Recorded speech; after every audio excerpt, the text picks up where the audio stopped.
നായർ രാഹുലിന്റെ പ്രതികരണം കാണുമ്പോൾ എന്താണ് തോന്നുന്നത്? അല്ല, അദ്ദേഹത്തിന്റെ പ്രതികരണം ഈ സ്ത്രീ പീഡനവുമായി ബന്ധപ്പെട്ടിട്ടുള്ള എല്ലാ വിഷയം വരുമ്പോഴും അദ്ദേഹം കേരളത്തിലെ ഏറ്റവും വലിയൊരു സ്ത്രീ വിരുദ്ധനാണെന്നുള്ളതാണ് ബോധ്യപ്പെട്ടിട്ടുള്ളത്. പ്രത്യേകിച്ച് ശ്രദ്ധിച്ചിട്ടുണ്ടോ, ഇത്തരം നമ്മുടെ സമൂഹ മനസാക്ഷിയെ ഞെട്ടിച്ചിട്ടുള്ള എല്ലാ കേസുകളിലും പ്രതികൾ അല്ലെങ്കിൽ കുറ്റാരോപിതരായിട്ടുള്ളവർക്ക് വേണ്ടി വാദിക്കുക എന്നുള്ളത് അദ്ദേഹം ഒരു വക്കീലിനേക്കാളും സത്യസന്ധമായിട്ട് ചെയ്തുകൊണ്ടിരിക്കുകയാണ്.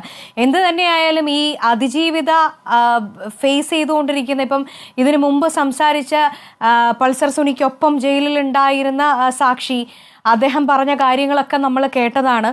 അതൊക്കെ വളരെ ആശങ്കപ്പെടുത്തുന്നത് തന്നെയാണ്. പൾസർ സുനി പുറത്തേക്ക് വന്നു കഴിഞ്ഞാൽ ഏത് തരത്തിലും ഇപ്പം നമുക്ക് ആശങ്കയുള്ളത് പൾസർ സുനിയുടെ ഒരു ജീവനോ അല്ലെങ്കിൽ അതിൽ പോലും എങ്ങനെയായിരിക്കുമെന്നുള്ള കാര്യത്തിൽ സംശയമുണ്ട്. കാരണം ശരിയായ രീതിയിൽ ഈ കേസ് ട്രയൽ നടത്തി ശരിയായ കുറ്റവാളികൾ, ഞാൻ വീണ്ടും ഇൻവേർട്ടഡ് കോമയിൽ വരെ ശരിയായ കുറ്റവാളികൾ ശിക്ഷിക്കപ്പെടണം. അതിന് സാധിക്കുന്ന തരത്തിൽ നമ്മുടെ നിയമ സംവിധാനവും പോലീസും പ്രോസിക്യൂഷനും ഒക്കെ തന്നെ മുന്നോട്ട് പോകണമെന്ന് ഞാൻ പ്രത്യാശിക്കുകയാണ്. പക്ഷേ എനിക്ക് അതിനകത്ത് യാതൊരു ആത്മവിശ്വാസമില്ല. കഴിഞ്ഞ കാലങ്ങളിൽ ഈ കേസുമായിട്ട് ബന്ധപ്പെട്ട് നടന്നിട്ടുള്ള ഓരോ സംഭവവികാസം, ഇപ്പോൾ ബാലചന്ദ്രകുമാറിൻ്റെ അടക്കം അനുഭവങ്ങളൊക്കെ നമ്മൾ ഈ ചർച്ചയ്ക്കിടയിൽ സംസാരിച്ചു പോയതാണ്. ഇതെല്ലാം കൂട്ടി വായിക്കുമ്പോൾ ഇതിൻ്റെ വിധി പുറത്തു വരുന്ന ദിവസം ഏറ്റവും അധികം ചങ്കിടിപ്പോടുകൂടി തന്നെ ഇരിക്കുന്നത് കേരളത്തിലെ സ്ത്രീ സമൂഹമായിരിക്കും.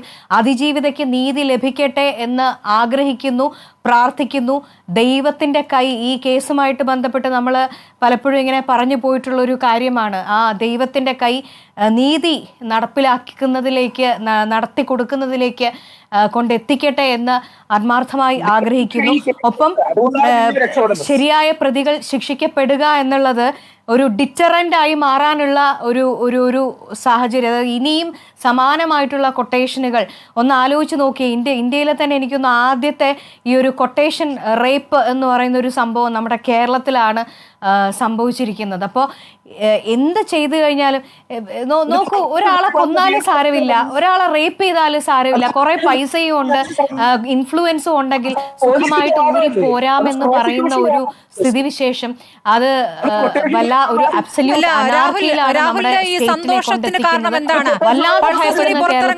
താങ്കളെ സന്തോഷിപ്പിക്കുന്നത്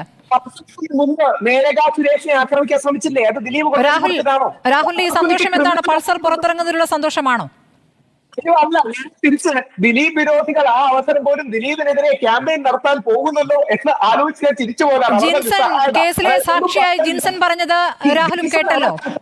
ജിൻസൺ പള്ളിയിലെത്തുന്നൊന്നും അല്ലല്ലോ, കോടതി ജയിലിൽ കിടന്നൊരു പ്രതിയല്ലേ ജിൻസൺ. പള്ളിയിലെത്തുന്നൊന്നുമല്ലോ. ഒരു കാര്യം ആലോചിച്ച് നോക്കൂ, 4 പോലീസുകാരുടെ 85 ദിവസം ജയിലിൽ കിടന്ന പള്ളിയിലച്ചനെ കുറിച്ചാണ് താങ്കൾ വാദിക്കുന്നത്. 85 ദിവസം ജയിലിൽ കിടന്ന പള്ളിയിലച്ചന് വേണ്ടിയാണ് താങ്കൾ വാദിക്കുന്നത്.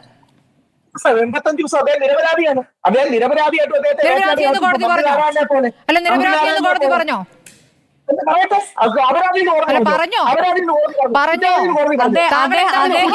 അദ്ദേഹം നിരപരാധിയാണെന്ന് ജസ്റ്റിസ് രാഹുൽ ഈശ്വർ പ്രഖ്യാപിച്ചു കഴിഞ്ഞു. കുറ്റവാളിയെന്ന് പ്രഖ്യാപിച്ചില്ലേ? എന്താ വീണ പ്രഖ്യാപിച്ചപ്പോ ഇടപെടാത്തത്? വീണ പറഞ്ഞല്ലോ ഇന്ത്യയിലെ ആദ്യ കൊട്ടേഷൻ റേപ്പ് കേസാണ്. അപ്പൊ വീണ അത് പ്രോസിക്യൂഷന്റെ വാദം മാത്രമല്ലേ, കോടതി പ്രഖ്യാപിച്ചില്ലല്ലോ.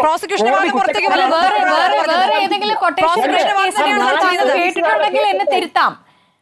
ശ്രീമതി വീണ ഒന്ന് ദയവായി ശ്രദ്ധിക്കണം. ആ 4 പോലീസുകാരെ കൊല്ലാൻ ശ്രമിച്ച കേസ് എന്തായി? ഗ്രൂപ്പിലിട്ട് തട്ടുവന്ന ബാലേന്ദ്രകുമാറിന്റെ സോക്കോൾഡ് വെളിപ്പെടുത്തൽ, വെറും പെടുത്തൽ എന്തായി? ഇതൊക്കെ കള്ളലായിരുന്നു. പോട്ടെ, കാവ്യാമാധവനാണ് നാടകം എന്ന് വരെ പ്രചരിപ്പിച്ചില്ലേ? ആ പൊട്ടിപ്പെണ്ണായ കാവ്യാമാധവനാണ് മാഡം, കാവ്യാമാധവനാണ് ഇതെല്ലാം ചെയ്തതെന്ന് പറഞ്ഞില്ലേ? എന്തെങ്കിലും മനസാക്ഷി വേണ്ടേ? കാവ്യാമാധവന്റെ അമ്മയാണ് ഇതിന്റെ പിന്നിൽ വരെ പ്രചരിപ്പിച്ചില്ലേ? മുഖ്യധാരാ ചാനലുകൾ ചർച്ചയ്ക്കെടുത്ത വിഷയമാണ് മാഡം കാവ്യോ എന്ന് പറഞ്ഞ്. കാവ്യാമാധവനെ അമ്മയെ പോലും വെറിവിടാത്തവരാണ് സ്ത്രീ വിരുദ്ധർ. കാവ്യാമാധവനെ അമ്മയെ പോലും അവഗണിപ്പെടുത്താൻ ശ്രമിച്ചവരാണ് സ്ത്രീ വിരുദ്ധർ. അല്ലാതെ ശ്രീ ദിലീപിനെ സപ്പോർട്ട് ചെയ്യുന്നവരല്ല.